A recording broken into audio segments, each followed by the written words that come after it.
Tes. Tes.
Assalamualaikum warahmatullahi wabarakatuh. Innal hamdalillah nahmaduhu wa nasta'inuhu wa nastaghfiruhu wa nastahdihi wa na'udzu billahi min syururi anfusina wa min sayyiati a'malina. May yahdihillahu fala mudilla lahu wa may yudlilhu fala hadiya lahu. Asyhadu an la ilaha illallah wahdahu la syarika lahu wa asyhadu anna sayyidana Muhammadan abduhu wa rasuluh la nabiyya ba'da. Puji syukur mari sama-sama kita panjatkan kepada Allah Subhanahu wa taala, di mana pada hari ini Allah masih mengizinkan kita berjumpa, bersua dan bertatap muka bersama pada pengajian setiap hari Selasa. Pengajian yang kita tunggu-tunggu yaitu kitab Minhajul Abidin karya Imam Al-Ghazali yang mengajarkan kita bagaimana menata hati untuk menjalani kehidupan kita sehari-hari. Salawat dan salam alaihi wasallam kita sambil sajikan kehadiran Nabi Muhammad sallallahu alaihi wasallam, di mana Nabi Muhammad telah mendidik kita tentang bagaimana menggunakan ilmu sebagai suatu media untuk selalu berada pada jalan ridha Allah Subhanahu wa taala. Masuk hari ini ayah dan bunda dan seluruh jamaah tercinta yang hadir pada malam ini, kita belajar dari minggu yang lalu tentang bagaimana adanya hambatan, adanya halangan, adanya rintangan pada saat kita beribadah.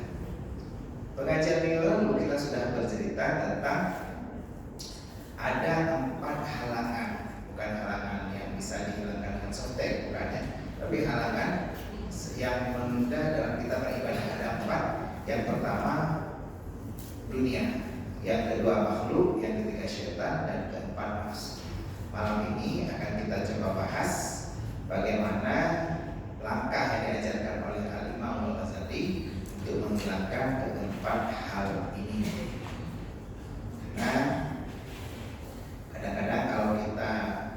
cinta dan keempat hal ini akan membuat kita bahaya dan tidak sampai pada maratib ibadah.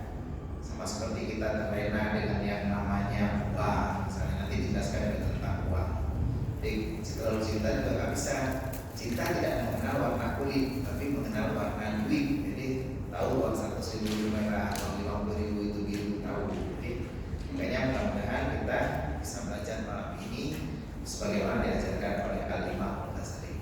Bismillahirrahmanirrahim. Qala musannif rahimahullah ta'ala wa nafa'ana bi ulumihi fid dharain. Amin. Telah berkata Allah, dan semoga semua kita yang hadir pada malam ini diberikan manfaat dan menyembuhkan baik dunia maupun di akhirat. Amin amin ya rabbal alamin. Bagi yang sudah ada minuman di depan, boleh diminum.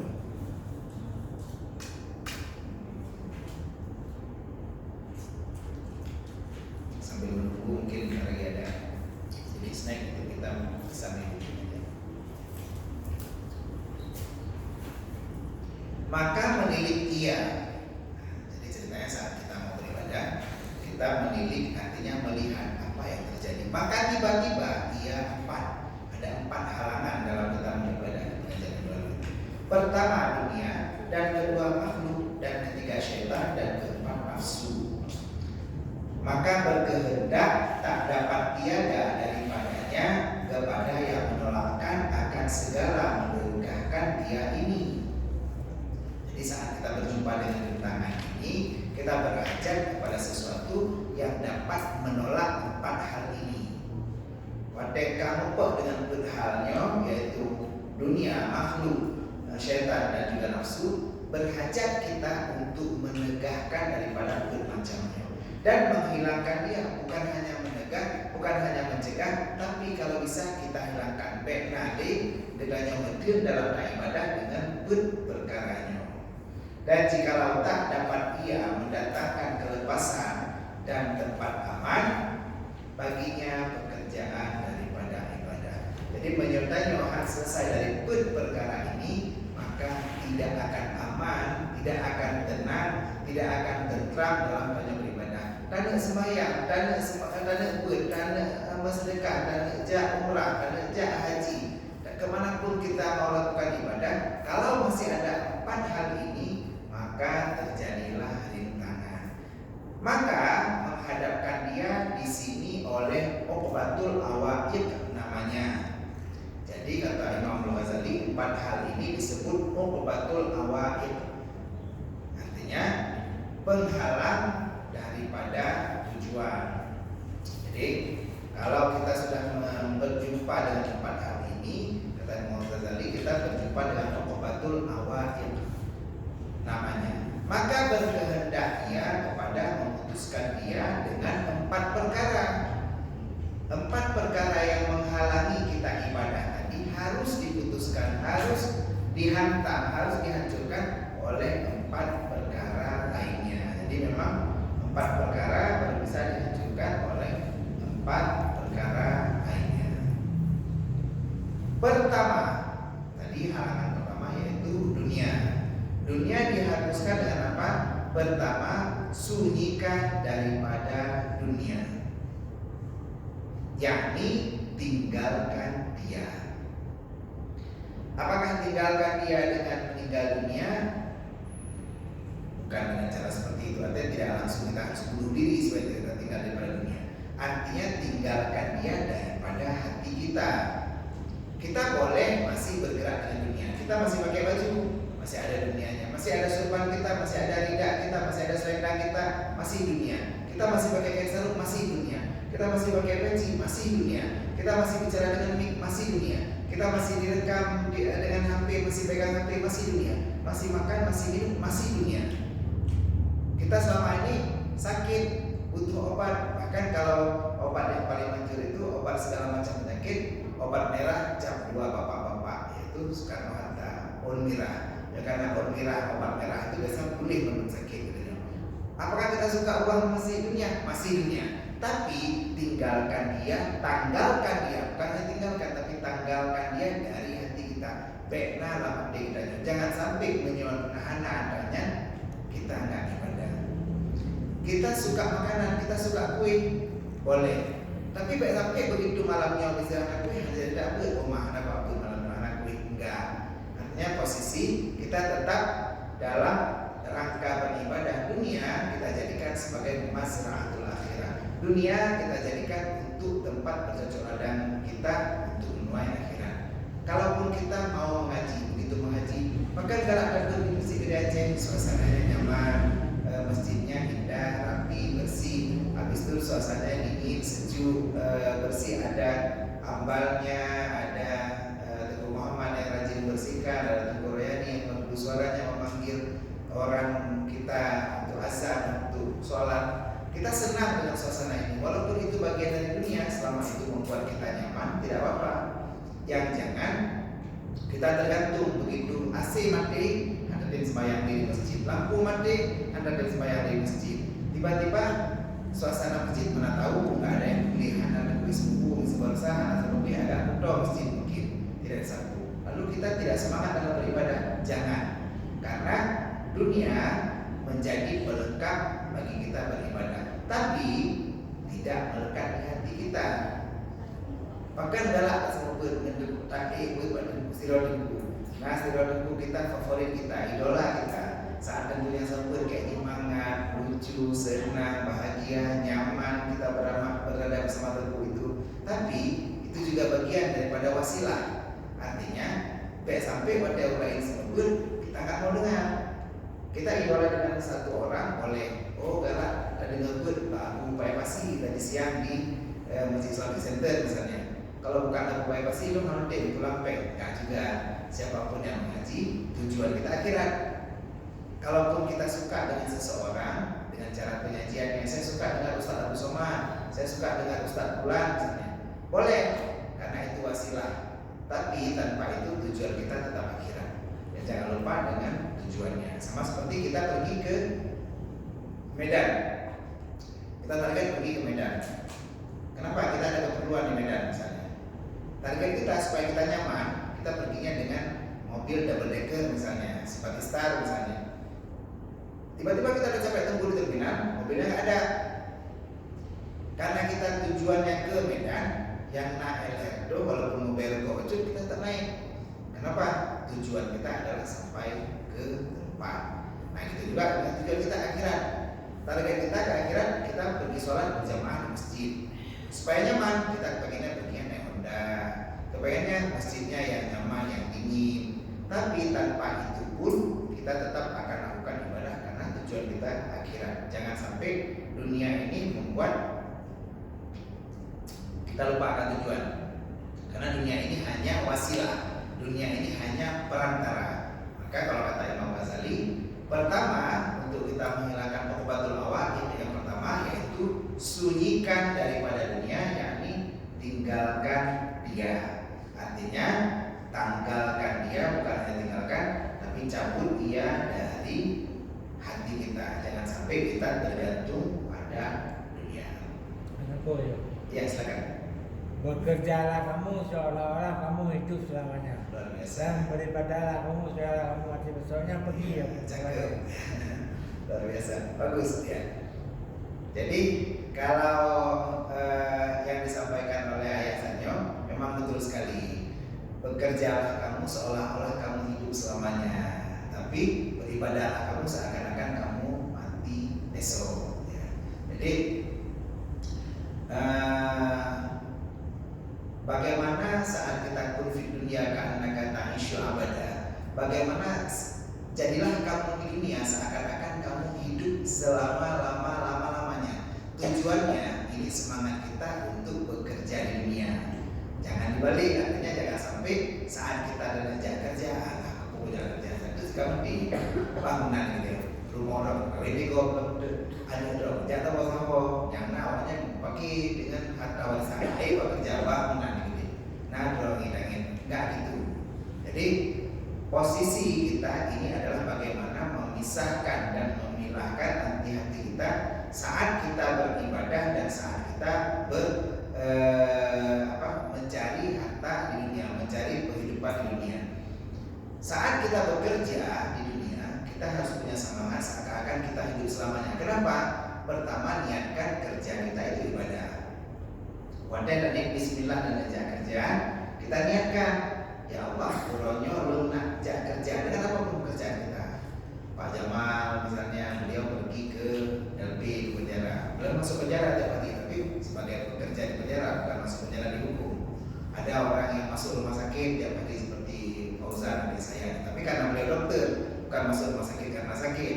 Jadi artinya begitu banyak orang yang bekerja, tapi bismillah paginya langkah ungu niatkan bahwa kita ini bekerja untuk mencari ridha Allah, mencari nafkah. Kalau kita sudah berkeluarga, untuk keluarga. Kalaupun kita misalnya masih lajang belum berkeluarga, niatkan ini untuk mencari bekal bagi kita bisa beribadah. Lalu minta gaji dan mencapai untuk beli nasi. Untuk apa beli nasi? Untuk makan. Semangat harus, semangat kerja bagaimana? Akan tak isyu'abadah, seakan-akan kita hidup selamanya. Tapi begitu kita beribadah, keanakan tak mutu ada, seakan-akan kita mati besok. Tujuannya biar kita tidak berorientasi kepada dunia saat itu. Lalu apakah menentang dengan sini? Tidak. Kita yang disuruh di sini tadi meninggalkan dunia, artinya jangan ada di hati. Kalaupun kita bekerja dengan semangat seakan-akan tidak mati-mati lagi, kan berarti menghalalkan segala cara. Bukan berarti mahirok Muhammad ini ada hubungan pengennya, ada hubungan gede, ada ucang gede, olah mending, han akan mati-mati. Tidak gitu. Maksud tidak mati-mati selamanya. Seakan-akan Allah memberikan umur kepada kita panjang, biar kita semangat. Pekerjaan yang harus diuronyo, mandel kita kerjakan singa, badai bang, bio, azan berkumandang, kita hentikan pekerjaan di kantor, sholat. Kenapa? Kita juga masih hidup selamanya, besok juga masih hidup. Kita semangat bekerja untuk apa? Tadi untuk mencari penghidupan dunia yang akan membantu kehidupan kita di akhirat. Jadi bagaimana kalau kita hari ini bekerja di kantor, tetap semangat dengan meniatkan itu untuk akhirat. Kita bismillah kerja, dawai beca, kerja pakai kopi, kerja cemcok seperti Pak Tomin misalnya, ataupun bukan seperti Korea ini misalnya. Pekerjaan kita ini tujuannya adalah bagaimana mencari nafkah untuk keluarga kita. Kalaupun kita bekerja dengan orang lain, kita lihat bahwa ini lebih hebat daripada bos kita. Kan saat ada Allah memanggil. Saat Allah memanggil, kita harus dahulukan Allah. Azan berkumandang, tak yuk kerja sembahyang. Kenapa? Allah itu paling utama. Allah tidak pernah memberikan cobaan lebih daripada kemampuan hambanya. Tapi bos kita di kantor, bos kita di tempat kerja memberikan beban kerja lebih daripada gaji anak buahnya. Dia gaji sekian, dia kerja dokter, dan nyokenet dan kerja luka, gaji 50 ribu, dia kerja sampai malam, sampai bangun kalau belum kerja. Karena bukan Allah, kalau Allah tidak pernah memberikan beban lebih daripada yang sanggup tanggung hambanya. Tapi bos kita memberikan kerja lebih daripada kadar gaji kita. Makanya seperti tadi, hidup tetap untuk seakan-akan kita hidup selamanya, supaya semangat untuk kita mencari dunia yang menjadi bekal kita untuk akhirat. Mana ya? Oke. Nah, yang kedua tadi rintangan yang kedua yaitu makhluk. Mengkali menentangnya wadah dan ibadah karena ada makhluk, ada uzur, ada sembahyang, ada nurun. Lalu berapa? Ini perasaan, rapat tak ada. Ada dua siapa berdiri. Ada berapa tentangnya oleh. Ini ada berapa? Verti sampo kaido, gunakan dihampo verti samponya. Cerita yang mulai karena kita berjumpa dengan makhluk. Makanya bagaimana cara menghilangkan dia kata Imam Ghazali.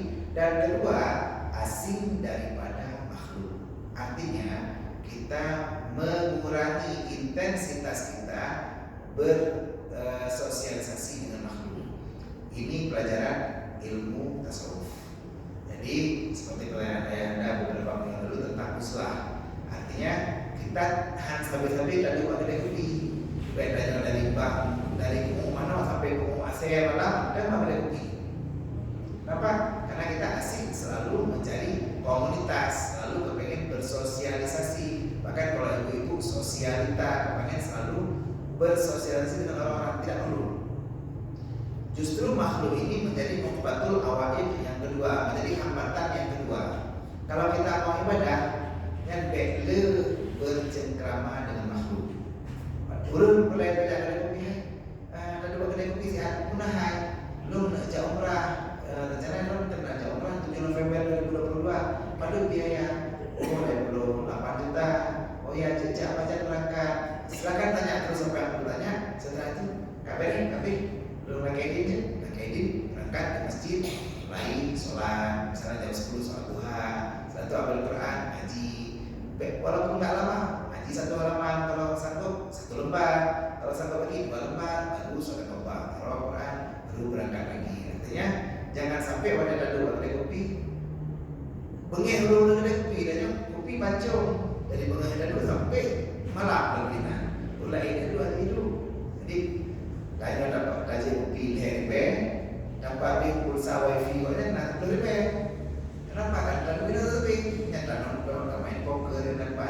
Karena kita bercengkrama dengan makhluk selalu. Makanya kata Imam Ghazali yang kedua, asingkan diri daripada makhluk. Jadi, karena kita nggak tahu lagi asik-asik mengejar dunia, tahu-tahu meninggal dunia. Hanya punya gaduh dengan makhluk, tapi tak sangkan jadi cerita bodoh awal yang pertama dunia.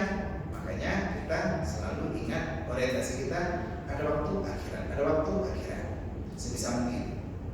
Jadi kedua, asingkan daripada makhluk. Yang ketiga, halangan kita yaitu syaitan. Bagaimana caranya mengatasi rintangan dari syaitan? Yaitu melawan, berperang serta syaitan.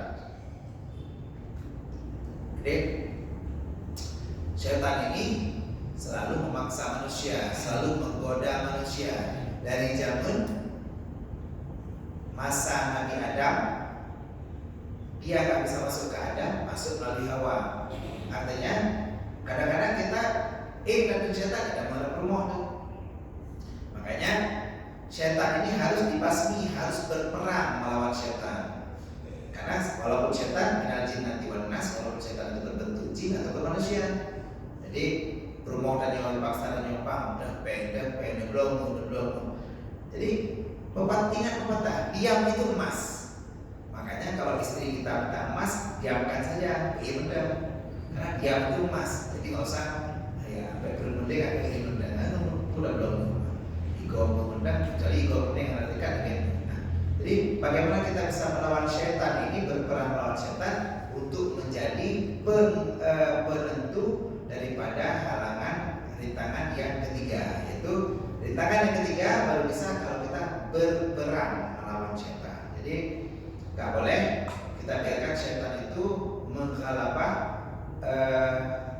selalu memaksakan kehendak dia daripada kita. Karena berdari bunga saat itu gaya gravitasi di kasur kita meningkat saat bunga cukup berat badan. Nyobain dengan badan pak kasur kan cukup berat gaya gravitasi si itu betul. Karena syaitan ingin dan jadi saat syaitan menghalabah menimpa kita, saat itu tugas kita melawan, berperang melawan syaitan. Dan yang terakhir, yang keempat melawan serta nafsu, yaitu nafsu itu harus dilawan. Nah, sekarang kita akan bercerita tentang nafsu. Jadi nafsu itu bukan dihilangkan, tapi dilawan. Penjelasan ke depan adalah tentang nafsu.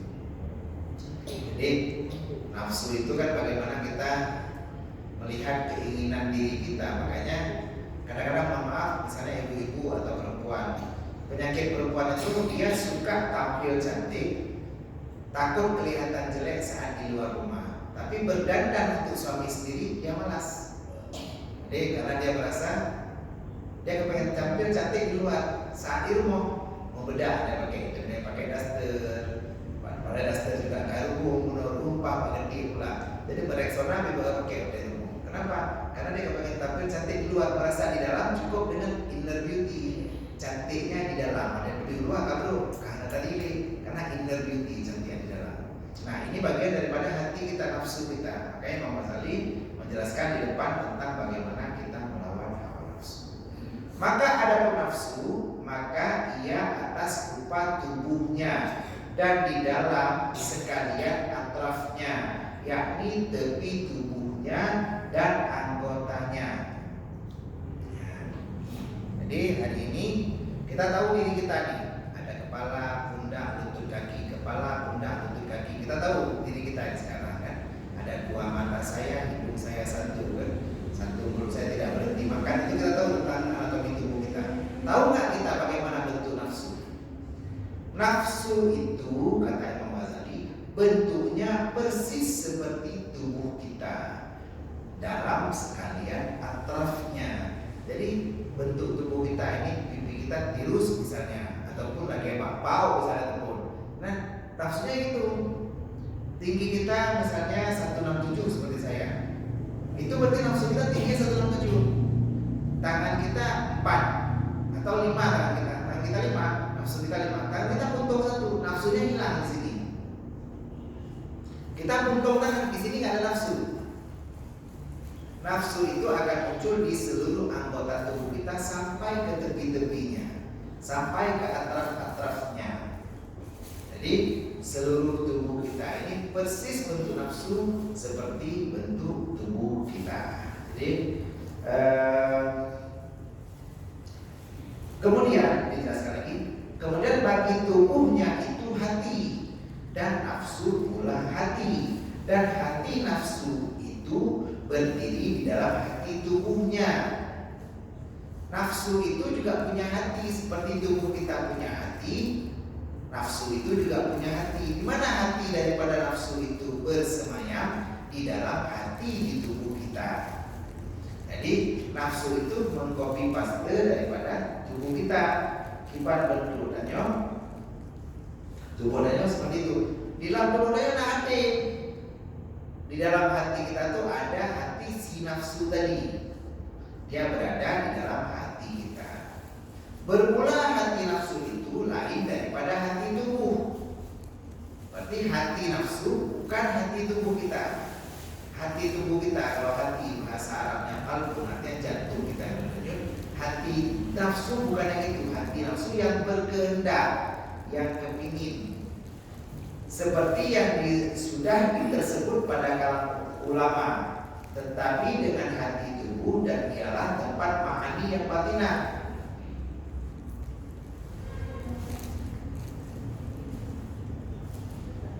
Jadi hatinya nafsu berada dalam hati tubuh kita. Makanya yang disebut hati yang batinah. Kalau hati nafsu, hati diri kita adalah jantung yang berdenyut atau hati yang berupa limpa atau lever kita, maka hati nafsu adalah hati yang ma'ani yang batinah, yang punya keinginan. Makanya ada keinginan-keinginan yang didorong oleh nafsu di dalam hati batinah, bukan hati yang fisik kita. Makanya kalau kita bilang kenapa laki-laki disebut kaum Adam, karena saat laki-laki menolong orang lain biasa ada maunya maksudnya. Jadi ada maunya, ada keinginannya. Nafsu juga gitu. Nafsu itu kan tadi sudah berada di seluruh tubuh kita. Jadi kalau kita foto nafsu itu ya persis seperti tubuh kita. Jadi kalau kita hidungnya mancung, nafsu kita juga seperti itu sampai ke atraf-atrafnya. Kadang-kadang kita lihat foto sendiri, kita sering lihat foto sendiri di KTP. Terkadang kita jengkel lihat foto KTP sendiri, udah jelek seumur hidup lagi. Karena di foto KTP kita seumur hidup, makanya segitulah foto kita jelek. Itu kan nafsu kita. Kalau nafsu kita tidak kita jaga, dia akan juga menjadi nafsu yang lawamah, nafsu yang sayyi'ah, nafsu yang jelek, yang membuat hidup kita akan juga lebih jelek karena nafsu kita jelek. Dan dinamakan yang demikian itu naswa. Naswa itu adalah tempat nafsu. Maka adalah ia nur yang berdiri dalam hati manusia, dan terkadang dinamakan dia pada istilah ruh pula.